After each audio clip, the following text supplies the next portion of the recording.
Mapagpalang araw po sa ating lahat. Welcome po kayo dito sa aking channel, ang Mom Flores Channel. Mga kalingap, pag-usapan po natin ang isa sa mga favorite kalingap angels.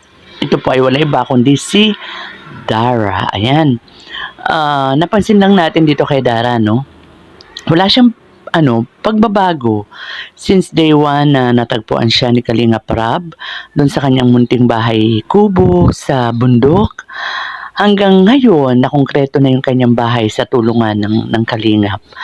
Ganun pa rin siya pag dinarat na ng kanyang Kuya Rab, naglilinis, di ba? Ayan, dinatnan nga siya, no, na nagsisiga siya ng mga tuyong dahon. Kaya, malinis talaga loob at labas ng bahay ni Dara. Ganun pa rin siya, pagdating ni Kuya Rab niya, dinudulutan niya pa rin ng malamig na tubig.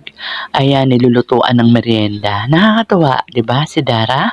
Napakasimpleng bata, napakasipag na bata, napakagandang bata. Tinugurian nga siyang Chinita Princess ng Kalingap. So, ganun din naman ang kanyang Kuya Rab, kahit na sabihin natin na hindi ganon kadalas ang pagdalaw ni Kalinga Prab, gawa ng napakarami naman talagang tinutulungan ni Kalinga Prab. Hindi naman siya napapabayaan. Actually, di ba, alam naman natin pagkakalingap, complete package yan, pangkabuhayan, pag-aaral, and of course, ang kanilang health. Kasi napansin ni Rab na lumalaki na si Dara. So naisipan niyang isama ito sa gym. At ayun, nakita natin na tinuturuan ng tamang ehersisyo si Dara. Do, alam naman natin na ano naman yan si Dara eh. Kumbaga, ano naman yan eh, yung tawag dito, athletic. Kasi, di ba, favorite sport niya ang volleyball. So, ayan, nakakatawa rin na malaman natin dito sa vlog na ito na merong isang pogi na may crush daw kay Dara. Si Dara, ang maganda rito ang maganda sa kanya, di ba?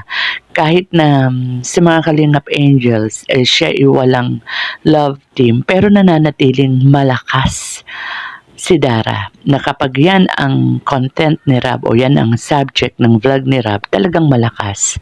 So, kung matutuloy itong parang nangangamoy love team kasi, no? Dahil itong si Ras, isang talent ng ALM, ay gusto raw pumasok as a K-Boys. And mukhang parang sa Kalingap Angels, mukhang kay Dara siya interesado, di ba? So, siguro, lalo nang lalakas itong si Dara kapag naging, sabihin natin, naging planchado ang usapan sa pagitan ni Rab at ng manager ni Ras, di ba? Sa ALM. Kasi sa unang malas, pag tinignan mo itong si Ras, hindi mo aakalaing sanay magbuhat siya ng mga tulad ng mga ginagawa ng K-Boys. Pero nang tanungin siya ni Rab, sanay naman daw siya. Kasi naging construction worker daw ito. Gawa nga ng sabi natin financial problem. Kaya ayun, pumapasok siya ng mga ganyang trabaho na which is wala namang problema dahil marangal na trabaho yan. So abangan natin mga kalingap kung mapapasok itong si Ras sa K-Boys, bagay na bagay sila ni Dara.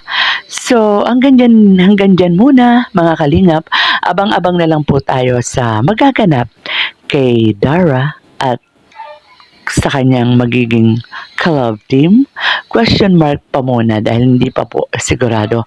Pero wait, paano po si Jimel? Di ba si Jimel ay di umano may crush daw kay Dara? How true?